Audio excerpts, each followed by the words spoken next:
Salut tout le monde, c'est Elliot et aujourd'hui on se retrouve pour un nouveau showcase de ma collection. Dans le fond, pour ceux qui sont abonnés depuis longtemps, en décembre 2020, j'avais fait un top 25 des plus grosses cartes de ma collection, à mon avis. C'est une vidéo qui a très bien fait, et d'ailleurs rendue à 4000 views quand même. Donc une de mes populaires, de mes plus populaires de tous les temps, dans le fond. Puis, ben, récemment, je me le fais demander de plus en plus souvent de faire une update. Fait que c'est ça qu'on fait finalement aujourd'hui. J'ai pris le temps de classer ça selon ce que je pensais. Puis, c'est ça. Ça a pas été facile, honnêtement. Il y a plusieurs positions qui auraient pu être interchangées. Puis, c'est ça le plus important du classement. Au final, c'est complètement subjectif. Je les ai classés selon mon avis. Il y a pas seulement la valeur qui est prise en compte, il y a aussi, pour certaines cartes, il y a un aspect sentimental rattaché. Pour d'autres, c'est surtout parce que c'est des cartes rares dans ma collection. Puis c'est ça. Fait que vous allez voir beaucoup de mes PC représentés là-dedans.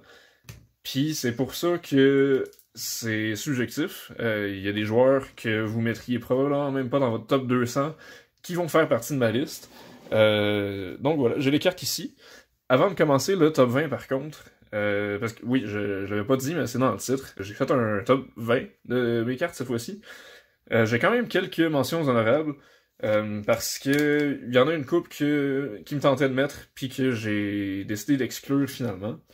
Donc premièrement, on a cette Shane Wright Star Rookie exclusive 56 sur 100 de CHL 2019-2020. C'est un de mes plus gros hits dans le moment. Là, elle a perdu un peu de valeur parce que les gens sont vite sur le piton puis ont décidé que Shane Wright c'était déjà un bust.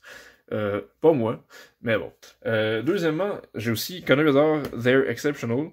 Je veux dire, c'est un insert très rare d'un joueur possiblement générationnel. Elle aurait pu facilement être dans mon top 25. J'ai décidé de l'exclure, pardon, parce que c'est CHL, puis c'est ça, j'aimais mieux mettre des cartes de joueurs de la LNH présentement. Dernière mention honorable, ça c'est quand même un petit peu triste, parce que cette carte-là est en troisième place de mon classement, v'là 2 ans et demi. Mais Alexis Lafrenière, Young Guns, oui, elle a perdu beaucoup de valeur, puis il y a beaucoup de gens qui, comme Shane Wright, disent déjà que Lafrenière est un bust. Moi j'ai encore espoir, fait que je la laisse là, puis en même temps ça fait un petit rappel à la première vidéo que j'avais faite. Donc, sans plus tarder, on commence le top 20 avec une carte, encore là, qui est très discutable, probablement. Une Michael Pezzetta Young Guns Clear Cut. Voilà, vous l'aviez vu dans le thumbnail, c'est ma numéro 20.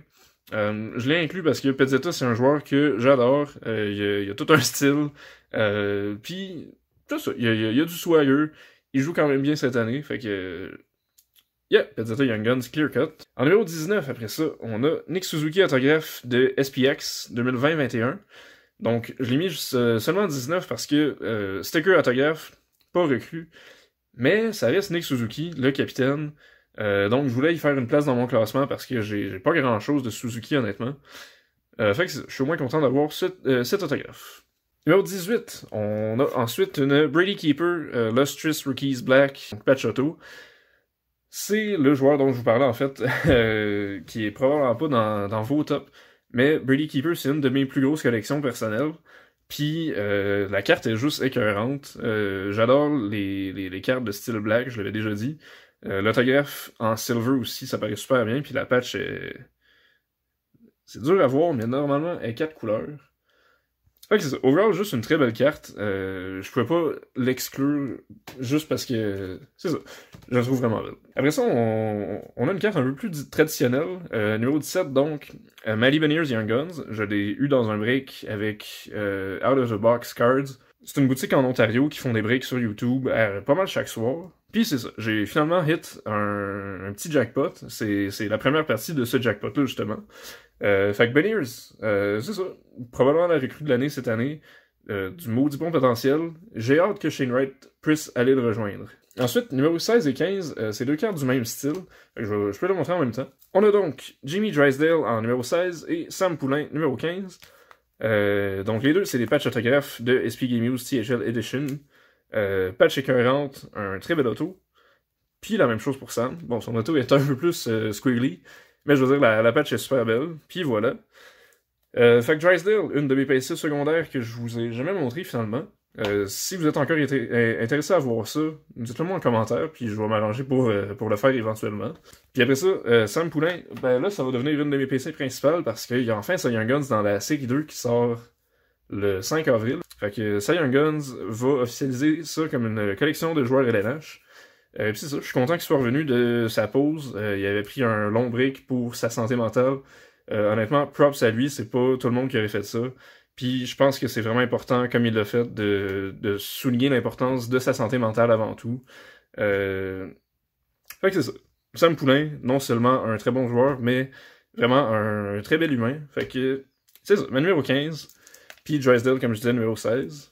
En 14e position, on a une des nouvelles coqueluches à Montréal, Monsieur Kirby Doc, donc une Rookie Reliance autographe de Stature. Voilà, on-card, comme vous voyez, pas de sticker. J'aurais pu encore une fois changer son classement. Doc, c'est un joueur que j'aime beaucoup avec le Canadien. Il a des bonnes stats cette année. Je pense qu'il peut aller encore plus loin prochainement. Mais c'est ça. Je l'ai inclus donc au numéro 14. Et voilà. Numéro 13, on a ma PC principale, vraiment. Max Pacioretty Limited Logos de 2015-2016, si je me trompe pas. Non, 2014-15, ok. Bon, quand même une grosse année pour The Cup, bref. Fait que patch 3 couleurs. L'autographe est très beau, encore une fois, numéro 49 sur 50. C'est ça, fait que numéro 13, parce qu'il n'y a pas recru. Il y a plusieurs recrues de Pacioretty qui s'en viennent, vous allez voir ça. Mais c'est ça, je trouvais la carte super belle, fait que j'avais pas le choix de l'inclure encore une fois. Numéro 12, encore une fois, un style de carte plus traditionnel. J'ai une Robert Thomas Future Watch, numéroté 523 sur 999, pour ceux à qui ça importe. Thomas, un des très bons passeurs de la ligue. Je pense qu'il avait ramassé comme 60 assists l'an passé. Cette année, ça va ressembler pas mal à ça encore. C'est ça, c'est une carte qui a une bonne valeur. Je pense qu'elle soit entre 100 et 115 pièces en ce moment. Fait que celle-là, c'en est une que j'ai inclus pour la valeur, mais aussi parce que j'aime beaucoup Thomas en tant que joueur. Fait que voilà. Ensuite, numéro 11, on a... Ah, voilà. Notre première recrue de Max Pacioretty, donc. Une Rookie Masterpieces de The Cup. La Printing Plate Cyan. Voilà, super belle carte, encore une fois. 1 de 1, évidemment. C'est une plate qui a été utilisée dans Ultimate Collection. J'ai la carte sur laquelle la plate a été utilisée. Mais j'ai décidé de pas l'inclure parce que c'est une plus petite carte. Donc, voilà, on a la version fantôme, si on veut. On est donc arrivé au top 10. Là, il va y avoir beaucoup de PC, comme je vous l'avais dit. Puis quelques surprises, possiblement. Fait qu'on commence ça avec une Tidal Andrea Rookie Auto de Witcher Platinum. La Matte Pink, évidemment. Donc, numéroté 15 sur 99. Voilà, dernier jeu, un bon jeune joueur. Encore une fois, une de mes PC. Puis, une carte assez rare. Fait que je trouvais ça le fun de l'inclure ici. J'aime le style de carte. Ça m'a pris longtemps avant d'en trouver une comme ça. Fait que j'ai décidé de l'inclure en 10e place. Après ça, un autre choix classique. On a Kirill Kaprizov Young Guns. Donc, c'est celle que j'ai depuis la release day de 2021 série 2. J'ai pensé la faire grader, j'ai pensé la vendre. Finalement, je l'ai encore pour l'instant.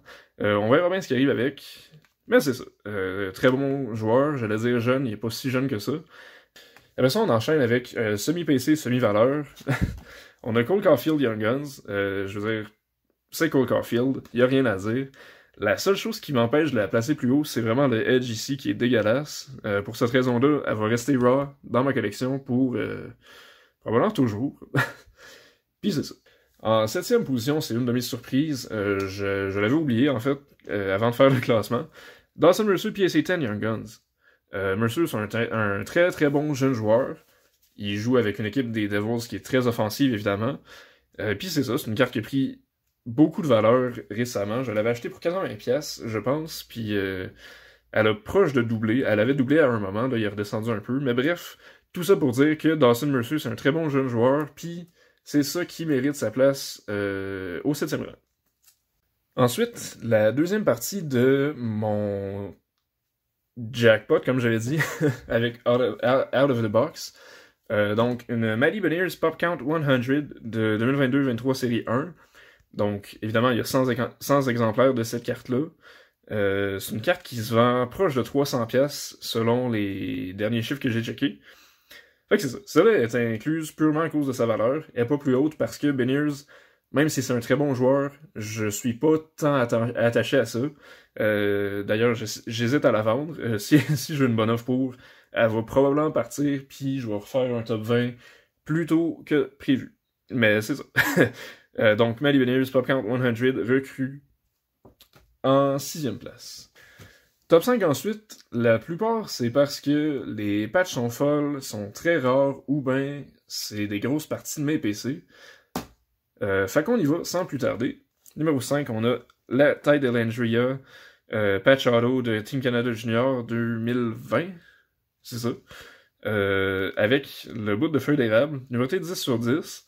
C'est une carte que j'ai pour moi-même. J'étais vraiment abasourdi quand c'est sorti. Fait que c'est ça rajoute un peu de valeur sentimentale à mon avis. Puis, overall, ça reste juste une très belle carte d'un joueur que je PC. Fait que c'est ça, numéro 5. En 4e place, ma plus grosse Brady Keeper, donc sa Rookie Patch Auto de The Cup, évidemment. Numéroté 207 sur 249. L'œil de la panthère, il est pas en gros plan, on peut dire, mais il est quand même sur la patch, puis c'est ça que je trouvais écœurant. Donc, même si c'est pas une carte que vous retrouveriez dans le top 20 de quelqu'un d'autre, ça a sa place dans le mien parce que Brady Keeper, c'est une de mes PC, puis c'est une maudite belle carte. Numéro 3, on a mon plus gros hit ever, je crois bien. Rapidement, j'ai pas d'autres compétiteurs qui me viennent en tête. Fait que Leon Draisaitl, Young Guns, est encore raw, ben oui, je l'ai pas fait grader. Ça s'en vient par contre. Vous allez peut-être voir ça bientôt. De ce que j'ai vu en tout cas, était en assez bonne condition, fait qu'on espère au moins un 9.5. Mais c'est ça. Donc, en 2018, la première Hobby Box que j'ai achetée, c'était une boîte de 2014-2015 série 1. À l'époque, je l'avais payé 85$, imaginez-vous. Ces boîtes-là se vendent 500-600$ maintenant.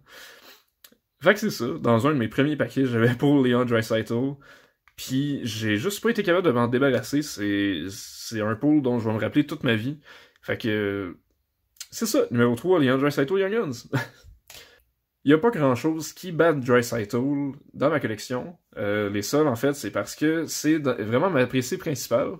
Fait que premièrement, on a une Max Patch Ready Future Watch BGS 9.5. Avec 3 9.5 puis un 10. Fait que c'est ça, je l'ai trouvé pour pas trop cher en plus. J'étais vraiment content, c'est une belle carte. Puis évidemment, c'est une des recrues les plus importantes de Patcherity. Fait que j'avais comme pas le choix. Puis la dernière, ben, c'est la plus importante de Patcherity. La Rookie Patch Auto de The Cup. La patch est super belle, je le dis à chaque fois que je la montre en vidéo. L'autographe est pas mal plus clair que l'autre que j'avais, pour ceux qui s'en rappellent. Fait que c'est pour ça que j'ai décidé d'inclure celle-là et pas l'autre. En fait, j'ai décidé de me limiter à un exemplaire de chaque carte pour celle dont j'en avais plus qu'un. Fait que je suis allé avec la plus belle. Puis celle-là, vraiment, c'est un petit trésor de ma collection. Mon joueur préféré moderne, puis juste c'est ça, une carte extraordinaire.